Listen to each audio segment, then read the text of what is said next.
అలాగే ఈ వారం కన్యా రాశి వారికి ఎలా ఉంది గురువుగారు? కన్యా రాశి వారికి అద్భుతమైన కాలం నడుస్తుందండి. 5 గ్రహాలు యోగిస్తున్నాయి.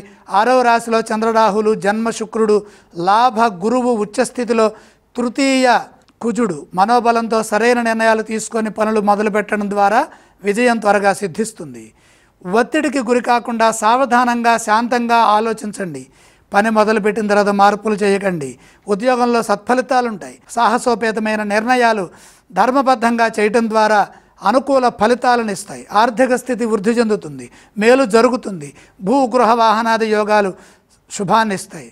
స్వర్ణ వస్త్రాభరణాలు కూడా అనుకూలమైన ఫలితాన్ని ఇస్తాయి.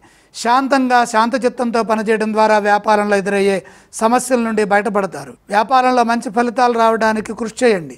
సమయస్ఫూర్తిని ప్రదర్శించండి. కావాలని ఇబ్బంది పెట్టేవారు ఉంటారు, కలహాలకు దూరంగా ఉండండి.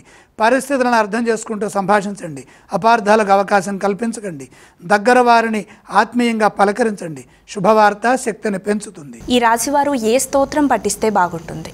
కన్యా రాశి వారు లక్ష్మీ ధ్యానం చేయడం చాలా మంచిది. కన్యా రాశి వారు ఏ ఆలయాన్ని సందర్శించాలి? కన్యా రాశి వారు లక్ష్మీ దర్శనం చేస్తే విశ్వాసం పెరుగుతుంది. ఏవేవి దానం చేస్తే బాగుంటుందంటారు గురువుగారు ఈ రాశి వారికి? దానాలు అవసరం లేదు.